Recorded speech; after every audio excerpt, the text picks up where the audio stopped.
When the night has come and the land is dark and the moon is the only light we'll see. No, I won't be afraid. Oh, I won't be afraid. Just as long as you stand by me. Good morning, Christian Care, Mesquite, Fort Worth, and Allen. We're so glad that you're watching us today. And this is Kimberly Morgan. I'm Good Danny Mack, morning. and Good we're to here see everyone. we're here to stand by you. And we have been doing these programs for you to encourage you as you go through life transitions. Maybe it's the loss of someone special. It could be that you've moved out of your home onto one of our campus. It could be a health issue. It could be just, difficulties that happen in life that are taking place. And so today we're going to talk about hospice. Now, don't be afraid. As soon as you say the word hospice, people immediately, oh my gosh, I don't want to talk about hospice. And so we're going to explain to you what hospice is about, and we're going to talk a little bit about end-of-life issues. And so one of the things that when you move on to one of our campuses, you could stay on our campus through the rest of your life. We have independent living, assisted living, we have memory care, we have nursing rehab, that you could spend all the rest of your life here. But also a part of what happens is the hospice services we provide. And so we're going to be sharing with you about hospice. So I'm going to start out by telling you how hospice began. And so it was in the 1960s. A lady by the name of Cecily Saunders was a nurse, and she was caring for somebody who was dying. And she felt like that this person was being, in the medical community, someone's dying. There's nothing else they could do for them. She felt like that their physical, emotional, psychological, and spiritual needs were not being met. And so she decided she wanted to start a ministry to begin having services for people who are dying to have all those needs met. And she read a scriptures in the Psalms that says, commit your ways to the Lord and your plans will be established. And so she fortunately was able to get people to donate, and she started the first hospice in England. And she later became she was a nurse. Then she became a social worker. Then she became a doctor.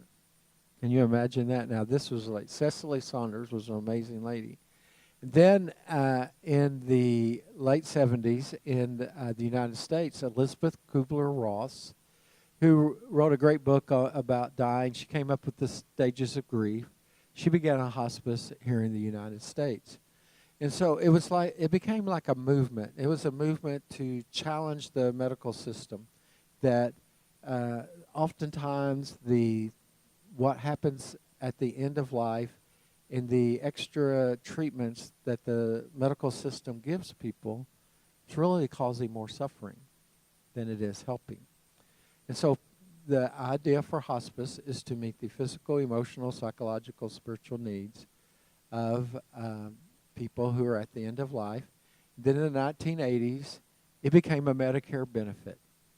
And when it became a Medicare benefit, then more people started using hospice. And this is how we have hospice today. Oftentimes people feel like hospice is a place that you go to. And it's not a place, although there are few places you can. Those are very, very few. Most hospice is wherever you are.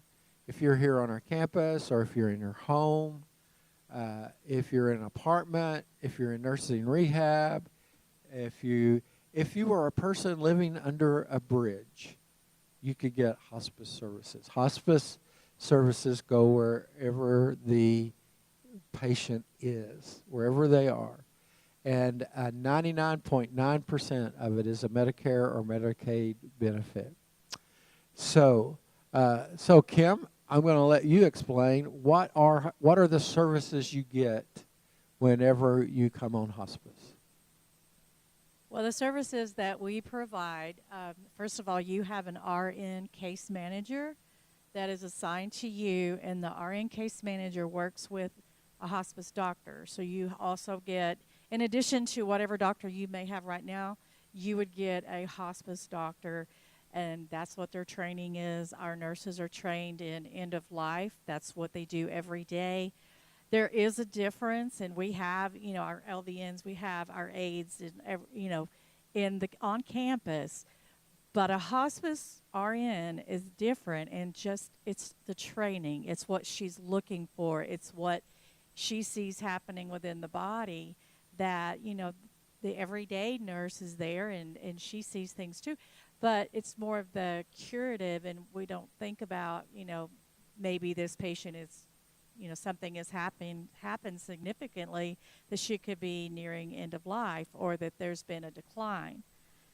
So the hospice nurse is not just a regular old No. nurse. No, they have special training. Each and every one of them have very special training for end of life, and that is what is so beneficial. Our staff comes in and helps the staff here, in assessing the problems and the things that come up. They have the support. Our staff has the support because of that hospice nurse, because she can help them in knowing how to make that patient more comfortable and better their quality of life, which is so important. So you have an RN, you Right. have a hospice doctor, you have an aide that comes in, and again, the difference in them is the training. They are trained for end-of-life care. They are trained to look for certain things, skin breakdown, those kinds of things. So they're the eyes and ears for our nurse when the nurse isn't there, because the nurse, they come in once a week or twice a week or as needed. If it's the middle of the night and you have something going on, you can call hospice and the nurse can come straight out to you. So they will come in the middle of the In the middle anytime of the you night, need them, on no the matter what. weekend, on the weekend, if it's 4 o'clock Sunday morning, Now think about this. right? You cannot call your doctor's office and have a nurse come out anytime you want, can you? That doesn't happen. No. Mm-mm. But with hospice, Mhm. you can be in contact with the nurse on the phone, Right. and if they need to, they come out. Yeah, because sometimes it might just be a question, of medication, for you may be asking it, or your caregiver that's there, is questioning, well, should I give this medication, or is it time, or is there something else? So sometimes it's just that phone call of assurance for, to Yep. know what to do. But then there's other times where you really do need the nurse just to come out. And it keeps you also from going back and forth to the ER. Oh, gosh, Because yes. a lot of times you would just call 911, and not saying not to, but hospice is a 911, that if you need something and, it's not something you would go to the hospital for, that nurse is there for you. And Yes, she will that's come. what we want to do is keep people from having to go to the hospital. Exactly, right? And because most of the time you'll go and they'll run you through ER and then say, well, there's nothing we can do, and they send you back. Right. So, and that is so taxing on the body. Oh, my gosh, it physically, is. mentally, emotionally, to go through that. Where, in the situation, if you have hospice, the nurse can come in and evaluate you, and together you can get a plan on what needs to be done next, and they involve the doctor. So that's the way that works. The aides that come in, they come in 3 to 5 times a week, depending on the need of our patients. Yeah. And that aide can come in and she can assist with a bath or a shower. Or let's say if you get to a place where you're just in bed, then it would just be a bed bath, but Yeah. making sure that your personal needs are taken care Oh, of. people love the aides. Oh, my goodness, yeah. We all love our aides so much. So with hospice, you get the equipment that you would need. So we have a lot of families that choose to take their loved one home. Or maybe you got sent out to the hospital and the doctor has said, really right now, hospice is best for you, and the family says, well, we'd rather take them home. We can come in and provide all the equipment, or if you're here at the facility, you need a hospital bed, you need a bedside table, you need oxygen, wheelchair, walker, all of those things, we can supply those for you, and everything is still covered under your Medicare. Wow. So we're telling people you have a nurse that you can call Right. that comes out if you need to. Right. You have aides that come 3 to 5 times a day. You can Week, get a not week. day. I mean, yeah, not a day. You said day. You could get a hospital bed, bedside toilet, wheelchair, walker, any of the equipment you need, Right. and it's all paid for by Medicare. Yeah. And most people don't know that. I didn't know because my dad, he got cancer and he was 61. And I was, he was a contractor. He didn't have insurance. And in our situation, they took us on. And it was really more of a charity because he was too young Yeah. for Medicare and didn't have insurance. Wow. So in our case, that's what we wound up with, and I don't know what we would have done. Right. I really don't know what we would have done, because what it allowed for him is to be able to die peacefully in his home with his family around him. Yeah. He had all the equipment. We had Wow. everything that we needed, the support that we needed, to be able to care for him. So, yeah, Okay. it's pretty amazing. So you get the doctor, the nurse, you get the aides, get all the equipment. What else Yeah. do you get? That's Okay. not all of it. No. Medication. So a lot of the medication that you may be on, and especially whatever your diagnosis is, a lot of those medications will be provided now through the Medicare benefit for hospice. Oh. I didn't say all. I said a lot of them. And in some cases, it is all. It just depends on how much you're taking or what it is that we have to look at. But we have a huge formulary that the nurses go to, and in that formulary, all of those medications are there that hospice can provide. And they'll be delivered to if you're at home, they'll be delivered to your home. If you're in an apartment, they'll be delivered to your apartment. If you're in the healthcare center, then, obviously the med aid there would have your medications and making sure that you're getting them, but you don't leave and go to CVS. They come to you. Wow. So, I sound like a salesman. I know when I'm saying this, but it's like you get a doctor, Get a doctor, you get a nurse, get a nurse, you get the aides that are coming out, medication, you get the medications that can be delivered right to your door. equipment. Is that all that there is in No. hospital? No? There's No, more? There's still some more. Ladies and gentlemen, there's more. So, part of what we do, which is so important, it's the psychosocial team, and that is the social worker and a chaplain. And we've had people that in the beginning thought, well, what would I need a chaplain for, or what would I need a social worker for?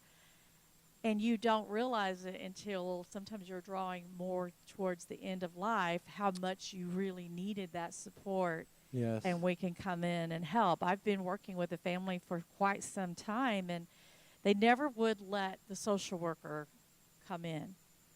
And I had a conversation with the daughter the other day and just said, listen, with where you're at with your mom, the questions that you're asking, everything that you're telling me right now is something that the social worker can answer for you. Yes. So finally, they reached out. And our social worker Yes. contacted them, and they could not have been more thankful for that Yes. phone call and that information. And it's just because we're not there just for our patients, but we're there for the family. We're there for making those decisions and those hard decisions. Do I need to, make funeral preparations? Are there certain paperwork that needs to be taken care of? Just little things that you don't really put too much into until you're right there at the end. We're really, when you have that psychosocial team, we can come in and we can provide that support for you spiritually, because one of the things that I've noticed and seen is that if you're the caregiver and you're taking care of someone who is on hospice, oftentimes you're not able to get out and go to church. And sometimes, unfortunately, the church is not coming to you. Now, in a lot of cases, they do, and they do an incredible job, and we'll work with your pastor, or whoever's Yes. coming to see you. Or there's a situation where maybe you moved from somewhere and you never had time to get plugged back into a church to have that support team with you. So literally, we're coming in as a chaplain, but we're bringing the Word of God to you. We're bringing encouragement. We're bringing, everything that we can. That prayer time to just hold your hand, and if it's tears, then we can wipe those tears. so many things that we do Yes. with the psychosocial team, and I think it's very vital in the part of hospice, and Medicare provides for that, and that's amazing. So you're getting the doctor, the nurse, the aides, the medications delivered to your door if they need to be. They're paid for, mostly paid for by Medicare. So you get a social worker assigned to you. You get a chaplain. Mhm. Now, there's even more. Just think about this. After a person passes away, there's 13 months of Right. bereavement care for the family. Right. Isn't that amazing? Yes, it's wonderful. And it's all paid for by Medicare, Mhm. right? Right. I have a person that I've worked with in the bereavement side of it for 7 years. 7 years ago, her husband was on our service, and I still hear from her at least 3 or 4 times a year. She will call or send a card or something because, during that season of her life, our team really impacted her. And Yeah. so it's just been beautiful to see after all of those years that she still will reach out and call. And if there's something going on in her personal life, she'll reach out and call, for that prayer support. Um, I have found with our bereavement, there's been times where someone was on our service and, everything went pretty well and they experienced a peaceful death. But later on, a month later or 2 or 3 months later, they have another death that was unexpected. I had one that had the loss of a child. Oh, yes. And I was just making random calls, just checking up on, our bereaved and seeing how they were doing and offering prayer. Is there anything I can pray with you about today? And sometimes, you'll walk into that situation where, well, since my dad died, you need to know that Yes. my son or my daughter or whoever has died too, and I don't know if I can take this one. Yeah. And so it's just the timing of that when it happens, and then we can step back in and know that there is a greater need. Because when we did our initial evaluation, they may have been, at a normal level, but when that happens, then they're in more of a traumatic kind of grief, and they're going to need more support Yes. for them. And sometimes it's just connecting them to places that are out there, that can provide that kind of support, for them, and helping them find that connection where they're not feeling. Because if you just Google it, there's so much there, it's overwhelming. Yes.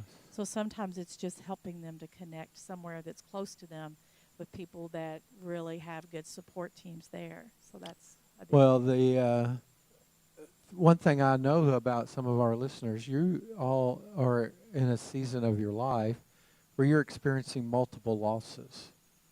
And so you may have the loss of of your husband, your wife, or someone close, but then there's brothers, sisters, friends. There's people, that you're experiencing multiple losses, and it can be very difficult. So is hospice something that you should go on maybe the last few days of your life? Is that when you should get on? I know the answer to this, No. but I'm asking the question. No. And I mean, sometimes that does happen because something can just, happen very quickly. And somebody be doing just fine, and then all of a sudden their health is failing, and, you need to step in right then. And we do. We've had hospice patients on for 6 hours or 24 hours, and we were able to come in and help them become comfortable, and have the medications. But with hospice, and what we look at is it's a 6-month period where there's been, let's say we started back last year where you were and you've been in the hospital 2 or 3 times, or you have cancer, you've chosen not to get aggressive treatment, or you have a heart issue that is getting worse and the doctor has said there's really no treatment now for that. If you're there and it's, the doctor would say, you might have 6 months, you might have a year, that's a time to reach out and call hospice and say, I don't want to go. I don't want to do the chemo and radiation anymore. I just want to have quality care, and I want to live my life. Yeah. We come in and help you do that. One of the best stories that I'll share briefly is I had a younger man that came on our service, and his wife, when she called, she was so devastated she couldn't even really talk because he had cancer and he had fought it and he had tried trial drugs and he had done everything, but it was finally to the point where you may have 3 weeks. And I went out to visit with the family. They were actually out in Keller. They lived in their home, and I went and visited with this family. And he looked at me at one point, because the wife just cried the whole time. But he looked at me at one point, and he said, I just wish I could have taken her to the Cayman Islands one more time and sat on the beach. I looked at him, and I said, you can. Wow. And he got tears in his eyes, and he said, how? And I said, well, we're going to come in, and we're going to get you the medications that you need. If you need to take oxygen, whatever you need to take, you'll have it with you. You can do this. And if you have any questions or anything while you're there, we gave him the steps to take. And I said, it's your choice. It's your choice. And if the Lord takes you home while you're laying on the beach, then that's okay too. That did not happen. but he, after I left that day and we signed him up for hospice, the nurse came in. That same day, he called and he made the reservations for him and his wife. They went to the Cayman Islands.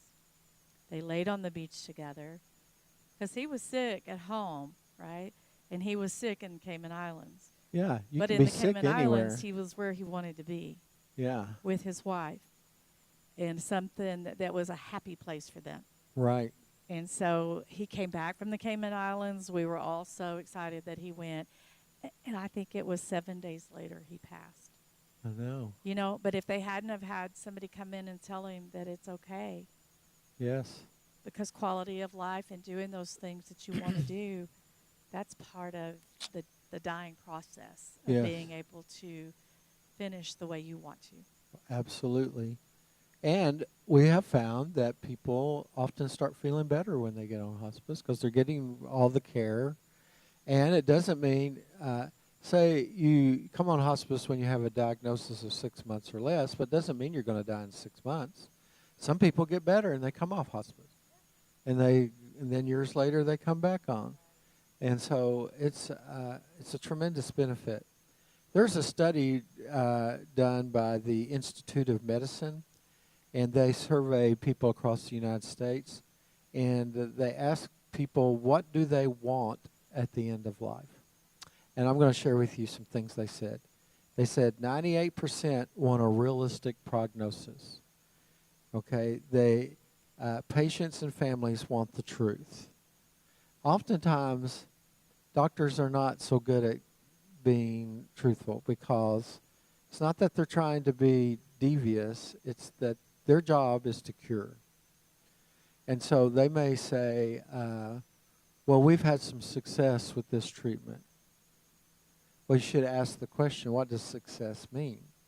Does it mean I'm going to be cured, or does it mean I'll live longer with more suffering? And so patients and families want the truth. And you know, oftentimes people say, well, we shouldn't tell them that they're toward the end of life, but people want to know. Yeah. I faced that this last week with a family, and they were so afraid to tell their loved one that he wasn't going to get better. You know, but what you do if you don't give them that opportunity to be able to say things that you might have wanted to say. Yes. And have that part of the closure, which is, I feel, is important for all of us. Absolutely. They found out that patients want freedom from pain. And our nurses are experts at giving pain medications. They want family to be present. And that's what we do. And we especially when we have people in their homes, or if you're in your apartment, or if you're anywhere on any of our campus, you know, you want your family to be present with you as you go through the end of life. They want treatment choices. And so you can have choices with hospice. We have people who we suggest pain medications, and they can choose to not take it. We're all about patients' rights. One of the things about hospice is really big on patients' rights. You have the right to not have aggressive treatment if you want to. You have the right to not be in the hospital. You should have the right to die where you want to die. They want to have their finances in order, so it's an opportunity to get, and there's more to doing that than you can imagine. So people want to get their finances in order. They want to feel like their life has had has been meaningful. That's one thing me and Kim do is we help people discover like what's been the meaning of your life, and you want to resolve conflicts. And if there's been any family conflicts, this is a time to get those resolved. And we have seen many families have healing in their life whenever they've come to that time. And then 86% of people want to die at home. Isn't that amazing? And so we have the ability to help people to do that. And home is wherever you are. Like if you move from your house to the campus, well, your home is your apartment now, where you're living, whether you're in independent assisted living or in the nursing rehab. It could be, this is where your home is. And so we can come in to where you are and provide the services. So if you have any questions about hospice services, you can contact Kimberly Morgan. I'm Danny Mack, and you can contact us at 972-686-3753, or you can ask your life enrichment person or any person on the campus. They know who we are. They know how to get a hold of us. We're here for you, and we're here to make every day a better day for you. So please consider hospice as you look forward to your future. It's a Medicare benefit, and we want to get all the money from the federal government we can, don't we, Kim? We sure do. And so we want you to have a great day today. And remember this, God loves you, and there's nothing you can do about it. Have a great day.